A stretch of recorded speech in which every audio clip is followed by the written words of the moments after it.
about how this organization regulates splicing. Okay, good morning, and thank you, Oded and Ron and all the organizers for the invitation. It's really a great pleasure to be here. So today we are going to do justice to Professor Suzanne Berget. Suzanne was a postdoc with Phil Sharp just at the time that they discovered the introns. She then got an appointment at Houston. She published very nicely, but in 1991, she made a mistake. She wrote an opinion letter. In this opinion letter, she suggested that there are two different mechanisms by which the splicing machinery defined intron or exons as the spliced unit. When the introns are short, the splicing machinery places the splicing factors across the intron. Failing to do so is leading to intron retention. And she called such a mechanism intron definition. However, when the introns are long, the splicing machinery places the same splicing factors across the exon. And failing to properly recognize the exon is leading to exon skipping, which is the most abundant type of functional alternative splicing in higher eukaryotic organisms. And she called this mechanism exon definition. So intron definition is the recognition of the intron as the splice unit, and exon definition is the recognition of the exon as the spliced unit. She tried to submit this opinion letter to many journals for more than 1 year. And all the editor rejected this opinion letter under the basis that this is baseless.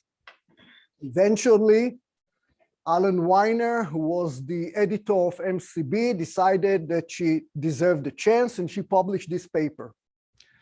However, 2 years after that, she left the splicing field altogether. But then more and more genes started to be sequenced. More and more mutations leading to genetic disorders and cancer were accumulated. And it turned out that she was most probably right, because there are certain mutations that are leading to intron retention and other mutations that are leading to exon skipping. However, for the last 30 years, we don't have a clue how the splicing machinery defined that this is the spliced unit compared to this one. So our story started when we decided to examine gene architecture in regions of high versus low GC content in the human genome. So the human genome composed from isocores of high, showing here by the hot colors, alongside regions of low GC content regions. And to make a long story short, we found two different architectures. Genes that are located in low GC content regions got very long flanking introns with low GC content. However, the exon contain a much higher level of GC content compared to the flanking intronic sequences. So we call this architecture the differential. This is the differential of the GC content. Whereas genes that are located in high GC content regions got a totally different architecture.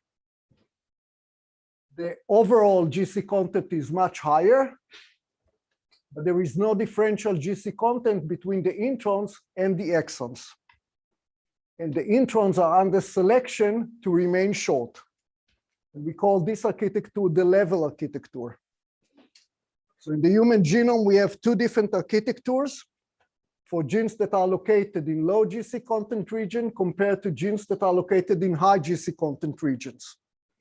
Is this something that is unique to us? Of course not, but this is unique to warm-blooded organisms, meaning mammals and avians.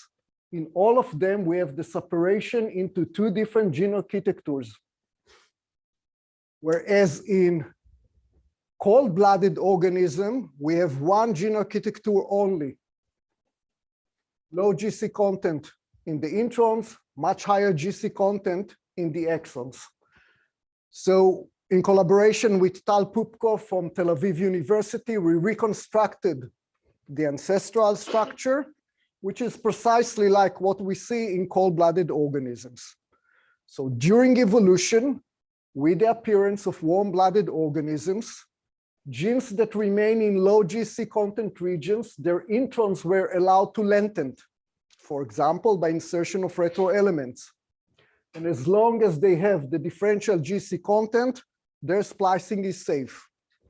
However, genes that are located in regions that accumulated mutations that elevated the GC content, the differential GC content was eliminated, but the introns are under selection to remain short.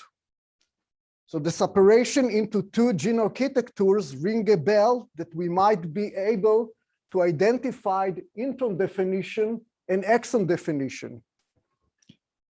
So the first question that we decided to ask is where these structures are located in the human genome. So we use high-C data with the addition of ChIP-seq with lamine. Lamine allows us to align the DNA that is located close to the nuclear periphery. And we built from the nuclear periphery to the center of the nucleus, the organization of the chromosomes.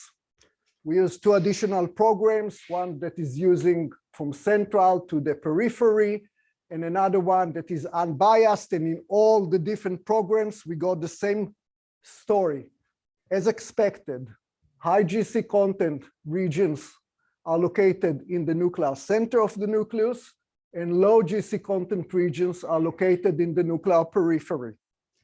But then we decided to divide the nucleus into 5 Euclidean distances. You can do 10 and you're going to get the same results.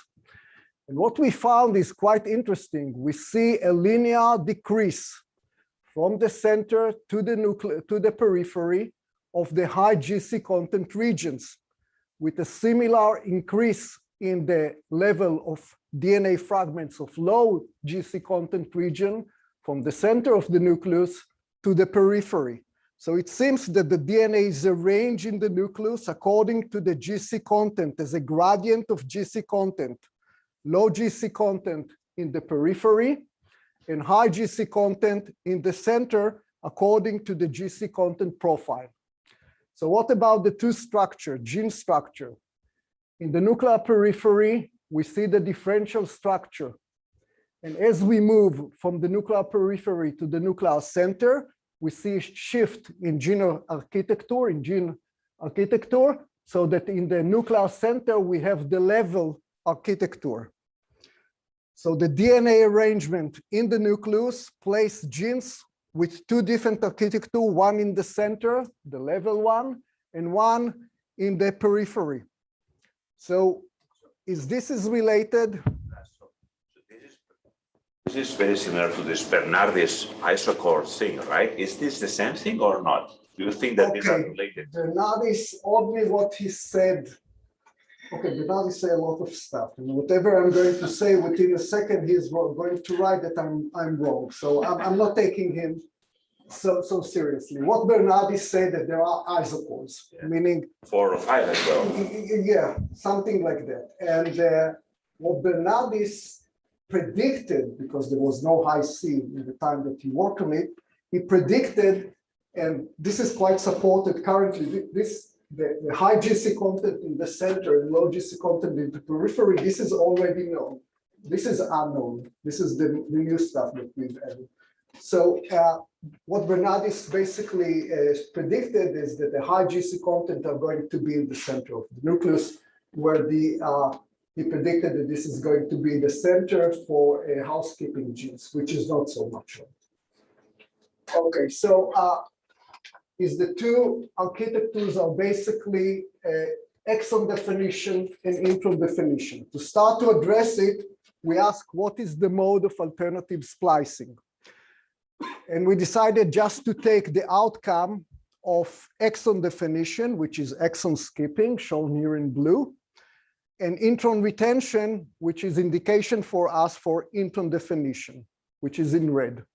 And as you can see in the center of the nucleus, we see mostly alternative splicing events of intron retention and selection against exon skipping, whereas in the three peripheral Euclidean distances, we see selection for exon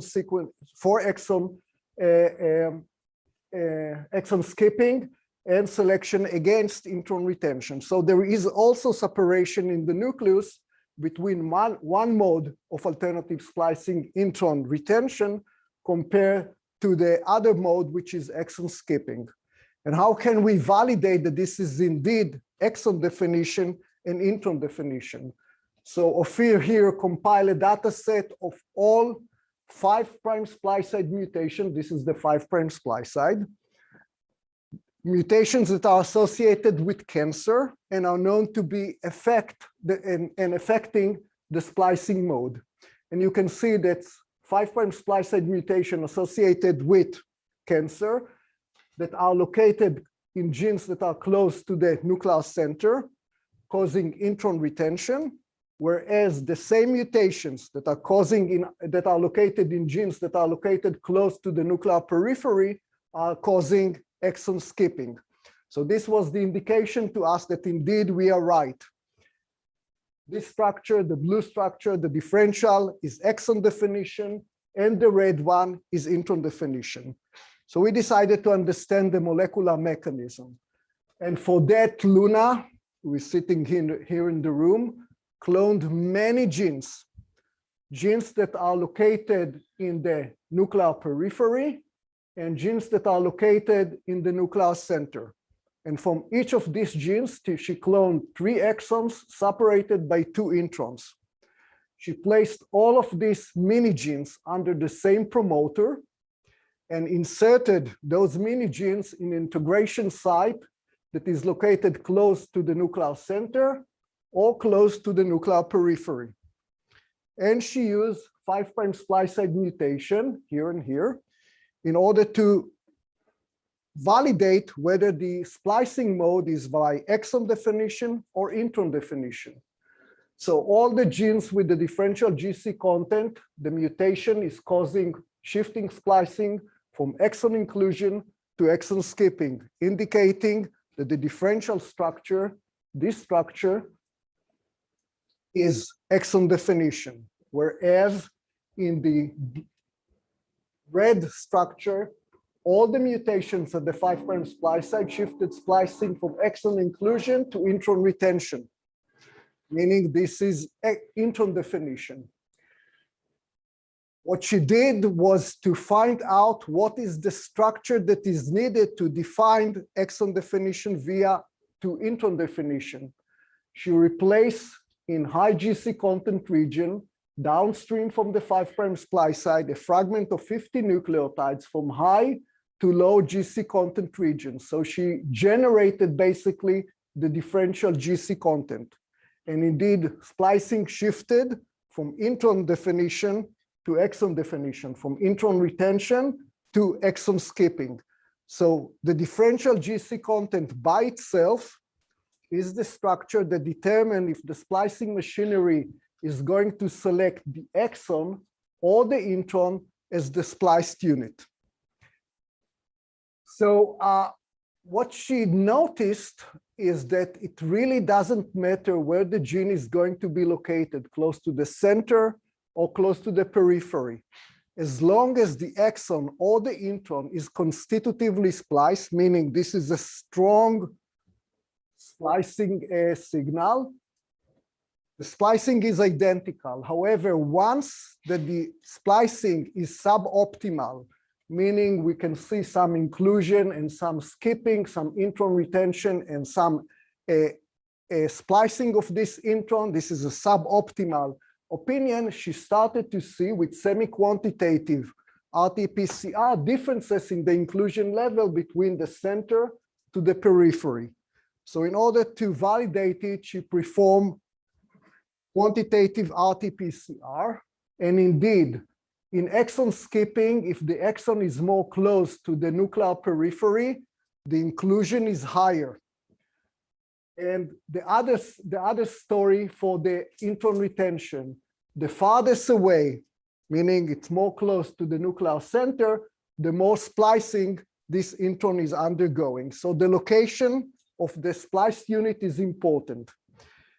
And here we can see a very cool story. This is RNA fish before insertion of the DNA fragment, after insertion of DNA fragment of low GC content, and after insertion of DNA fragment with high GC content. So whenever the high GC content was inserted into the chromosome, you can see that there is a shift of the entire chromosome of the entire loci close to the nuclear center. However, when a low GC content was inserted, there is a shift toward the nuclear periphery. What is happening to the genes that are located nearby? So there is a gene that is located 110 kilobase from the integration side, and this gene changed both the alternative splicing mode and the transcription level. So shifting a gene from one place to another place in the genome affect both transcription and splicing. And in order to validate it, Ophir and Vanessa examined the effect of knocking out the lamine protein. So lamines are anchored to the nuclear envelope. They hold 80 rich sequences. And by shifting them and by depleting them, we found that there is a changes in chromosome organization. Mostly chromosomes that are located close to the nuclear periphery are moving into the center of the nucleus. And you can see that these changes in the splicing in chromosome organization affect splicing of exon skipping in a linear way, meaning the farther away the shift is happening, more exon skipping, the slower or the shortest shift from the nuclear center, from the nuclear periphery toward the nuclear center, more exon inclusion. So the location, again, of the splice unit is very important with respect to regulation of splicing. So to finalize, yeah. How large is this region in which the GC content is changed? Because this makes a tremendous change to the whole architecture. Here, okay, this is something that we are currently doing precisely. This region, I believe, this is something like 3 kb, and the high GC content is something like 1 kb. And this was sufficient in order to shift and to show that the length is really important. The longer it is, the more the shift is. I have a student in the lab that precisely is doing it in this case. Okay, so but most probably it's going, and we're doing it with respect whether there is transcription and without transcription. We are. Okay, so to understand the molecular mechanism of exon definition and intron definition, we need to keep in mind that splicing is regulated by splicing factors that have RNA recognition motif. They bind usually close to the region that they affect their splicing. And in order to understand what kind of splicing factors regulate intron definition and exon definition, Ophir analyzed 86 iClip data of splicing factors, and he found that there are quite a lot of splicing factors that prefer to bind to high GC content genes, to the level genes, and they affect their splicing, compared to a lower amount of splicing factors that prefer to bind to the differential architecture. And this is quite interesting because this structure is the ancestral structure. This structure is the new arrival that appear only after the appearance of warm-blooded organisms. The fact that we need many more splicing factors in order to regulate this new structure is indicating that it required a lot of regulation. So in order to understand the regulation, we collaborated with Roded Sharan, who developed a wonderful program that is called ANAT, that is building network interactions, starting with transcription factors, ending with the splicing factor that bind to the targets. And we found that there are two different networks of proteins that regulate exon definition and intron definition. In intron definition, the majority of the splicing factors are RNA helicases, which mean they need to open secondary structure, presumably in order to allow the splicing machinery access to the splice sites. However, for the exon definition mechanism, the predominant proteins that are located in this network belong to a group of proteins that are called HNRMP. And HNRMP proteins are like RNA nucleosomes. They needed in order to squeeze long RNA molecules. So there are two different regulatory networks, one for exon definition and another one for intron definition. So in order to sum up, we found that the ancestral gene structure looked like that, short introns with low GC content, much higher GC content in the exon compared to the flanking intronic sequences. With the appearance of avians and mammals, there was separation into two different architectures. Genes that remain in low GC content regions, their introns were allowed to lengthening, for example, by insertion of primate-specific ALU elements. And as long as they have the differential GC content, their splicing is safe. They have a nucleosome sitting here, marking the location of the exon. This is a paper that Roderick and myself published together back to back a few years back. There is also a very unique signature of DNA methylation on these exons and also on this exon, so a lot of story with epigenetics. However, genes that are located in regions that show an accumulation of GC content, the accumulation of GC content eliminated the differential GC content, but the introns are under selection to remain short. This structure is associated with intron definition. Failing to recognize the intron is leading to intron retention. In the differential group, failing of recognizing the exon is leading to exon skipping, a totally different mechanism. The DNA is arranged in the nucleus in a linear GC content fashion, low GC content in the periphery, high GC content in the center. In the periphery, we have exon definition. In the center, we have intron definition. So the two mode of regulation is taking place in two different places. And there is a set of splicing factors that are unique and bind to this region compared to a different set of proteins that prefer to bind to the center of the nucleus and to regulate intron selection.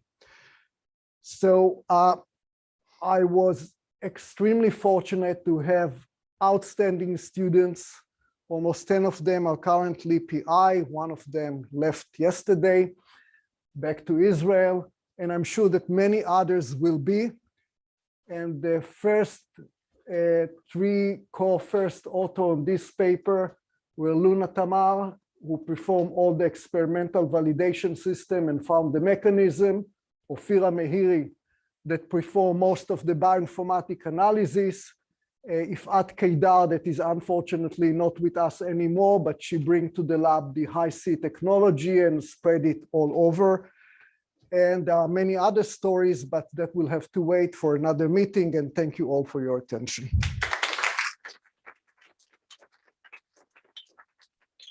So your statement that low GC content is at the periphery, high GC content is in the interior of the nucleus. This trend is true, but it has been refined in the recent literature, right? So the chromatin, this type of binary separation is too polarized. It's not necessarily what the nucleus is organized. In the nucleus, there's also subnuclear structures like nucleus speckles, where a lot of splicing factors are located. Okay. So and who is, okay, back to our paper, was the paper from Ben Blanco, who analyzed the DNA sequences that bind to the speckles. Speckles are sites that are enriched with splicing factors, okay? and they are also enriched with high GC content. Sure, but in the nucleus, in the interior, there are also the nucleoli. Right? It's a This is ribosomal store. It's not yeah. So related to splicing. these type of I think that cover is I think has been refined by work from like Andy Belmont and recently I think Shirley Berger's lab at University of Pennsylvania. They have done similar experiment using PSAC to look at the cytological distance between chromatin and nucleus speckles, and also they studied the sort of the correlation between distance and transcription, right? So there's a very intricate connection between. So my question for you is, let me try to rephrase what you're saying. You're saying basically the transcription determines the location of the DNA of the gene in the DNA. no, that's not what I'm saying. No? I'm saying that these important subnuclear bodies like speckles and other nuclear bodies are serving as anchors to organize chromatin organization. Okay. So what you're showing is, I think, there's a strong correlation between GC content and splicing. But the determining factor could be just the subnuclear structures. They're organizing this chromatin. This is an alternative hypothesis that you can. You misunderstood me. What I'm applying is the GC content by itself, most probably not related, not to transcription, not to splicing, not to anything. Is the GC content by itself determine the location. And indeed, there are two anchors currently in the literature that are starting to be built. One anchor is located in the nuclear periphery. This is lamin, or the protein that bind to lamin, the DNA fragments that bind to lamin, and the speckles, which we are not sure yet whether they are the second anchor that is holding the high GC content regions. But we have very strong indications that this is indeed two poles that are holding high GC content in the center, low GC content in the periphery, and whenever one of them is missing, as we have shown here by the knockout, something is flipping around. And it's not based only on what we've published. There are previous papers to us, and we've used GSTCX and got the same results. Well, yeah, sorry, we can talk more. We can talk about it later on. This is a very important story, how the DNA is arranged in the nucleus. Yeah, I guess in summary, I think what you see is the correlation, high-low GC content with the position of the chromatin and their nucleus in this genome function. But it may, there are other factors that are involved, like the early work to show there's sequence determinants, sequence motifs, like from Brenda Singh and earlier, with Bosman-Steenzel, with the nuclear periphery, with the lamin, right? So low GC content may not be the determinants for the position of the chromatin to its attachment to the nuclear periphery. It's lamin basically bind low GC content region. So it is the determinant. That's the sequence context, but not the determinants. Contact anchored to the nuclear periphery, so it must be. It can't be that this is not the reason that the low GC content is located in the periphery. We have more evidence, yet unpublished, showing that this is the cause. The GC content by itself determines the gradient. If you look at the genome, the genes that move from a low GC environment in one species to a high GC environment in another species. So what you're asking is tissue specific. No, different genome, different species. Different species. Okay. There are genes that move about a lot. What do you say, the comparative analysis between, the only option is to compare 3D organization between human and mouse, because these are the two organisms that we have sufficient amount of data, high C data. But if the regulation is really important for the splicing in one species, to move to a different environment and be completely messed up. There's a lot. That's what we have shown. We've shown that by placing a high GC or low GC content region in a certain position in this genome, causing a region or a tad, let's say, not a tad, but this is a region of a chromosome to shift either to the nuclear periphery or to the nuclear center. And the gene that is located 100 kb away from this site, maybe it's in the same type, maybe not, change the mode of transcription and splicing. So I believe that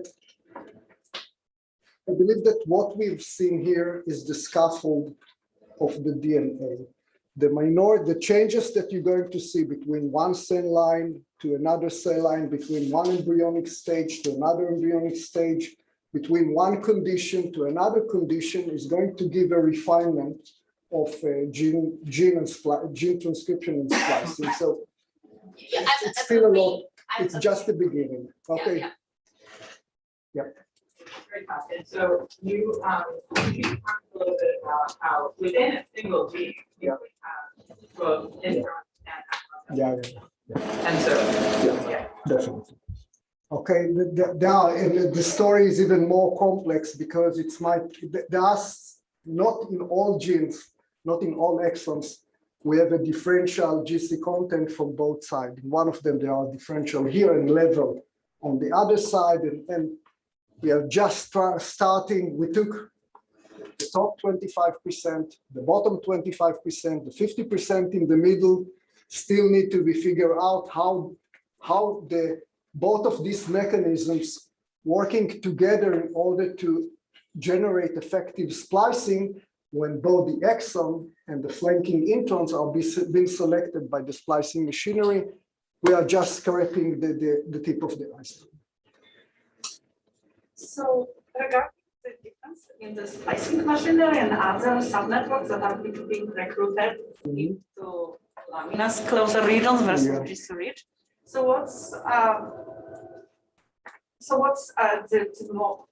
your hypothesis was going there? It's just that you have more secondary structures in the GC rich quadruplexes of this, side elements of the structure. What do you feel goes behind those differences? What's driving that difference? I mean, I know it must be happening hypothetical at this point. We'll make it very short. Those of you that have a very sharp eyes should have seen that in the high GC content region, downstream from the 5' splice side, there is a peak of much higher GC content. Yes, this is like quadruplexes. This is the quadruplex, yeah.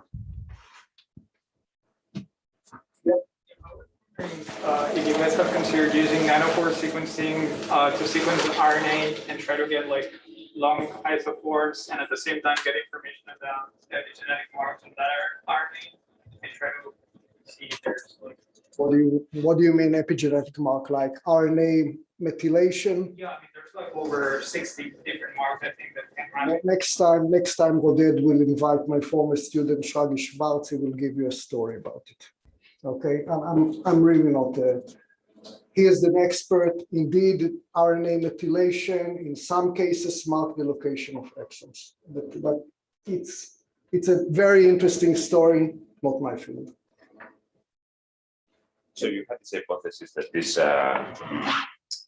GC-rich model of splicing appeared on more-coded vertebrates, right? And then you show that there is a class of splicing factors that are specifically or enriched to splice this mode of splicing. Are these supported by evolutionary analysis, or are these splicing factors really appearing in the vertebrates, or do you see a difference in the evolutionary rate or things like that?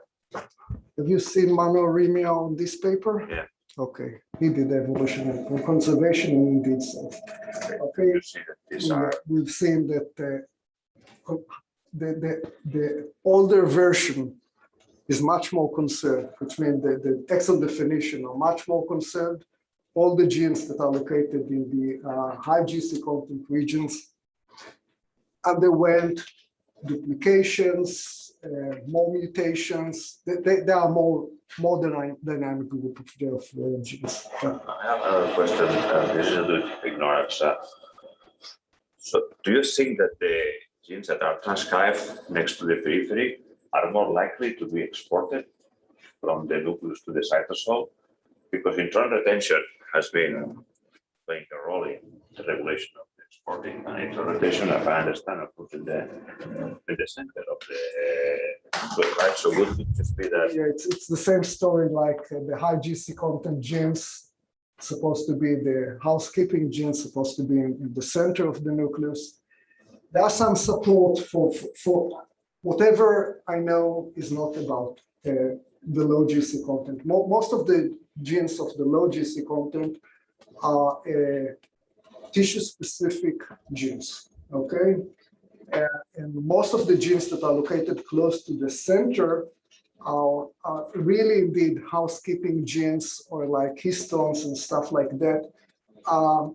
And I don't know, we had this hypothesis with one of the gene with splicing factor that's supposed to regulate events that are located in the periphery, but this gene is located in the center of the nucleus. So I'm not so sure that a lot of still need to be done. Thanks a lot.